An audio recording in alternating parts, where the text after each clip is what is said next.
What's up mga master? Welcome back to my channel.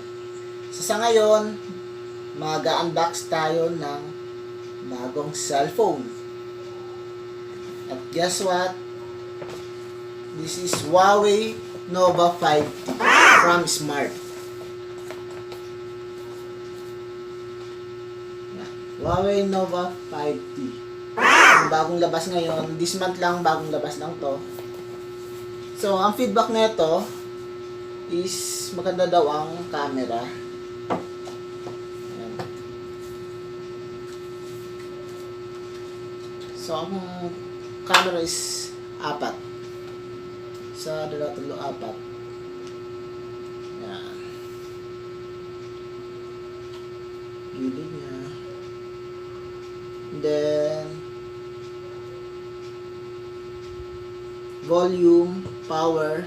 So ito, nandito na rin yung scanner, finger scanner para for security purpose. And then yung pin, free case. So may free case siya. Manual, warranty, headset niya, charger, fast charger. Ayan. So buksan na natin siya guys. So bukas na pala. Ayan siya. Ayan ang itsura niya.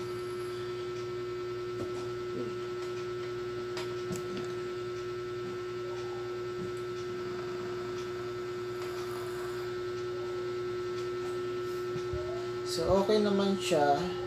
Hindi ko lang alam. Pero ang gig daw nito is 128 gig. So, smooth naman siya, no? Pero hindi po ako sanay pa gumamit. First time ko gumamit ng HUAWEI. Kasi, Samsung palagi ang gamit ko. So, ngayon, sana, ang habol ko lang dito is yung camera. Kasi, gagamitin ko siya pang vlog na rin. Kapag bumabiyahe kami. So, at least diretso na siya. Pwede kapag mga nasa biyahe, madali ko siyang gamitin. Plus, yung SJ cam. So, okay naman siya, no? So, isa-set up ko lang to. Then, bahala na. So, ito yung bago kong ito ang gagamitin kong pang vlog. And then, pang-edit, dito na rin kasi wala pa akong pang-edit sa PC, sa laptop. So, dito ako, sa cellphone muna ako nag-edit, guys. And then, sa pag-ano na rin, sa pag-video. Which is, much better daw to. Kasi, nasa 42 megapixel yung camera nito.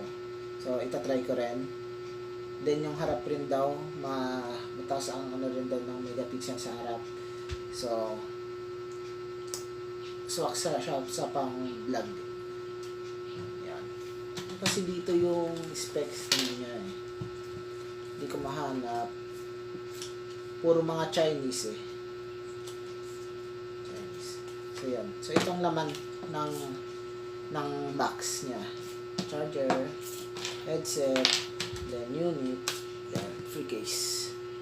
So, lalagay ko na yung case kasi mahirap magasgasan. Then, temporary tempered lang to, yung manipis. So, ano lang pala to? Hindi siya tempered. Ano yung tawag dati? Basta hindi to tempered. Yung ano lang siya.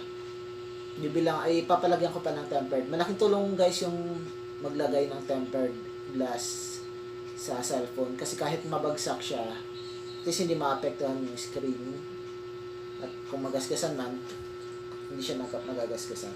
So kung magagasgasan man mabasag, tatanggalin yung tempered glass then papalitan ulit ng bago, mukhang bago naman, diba?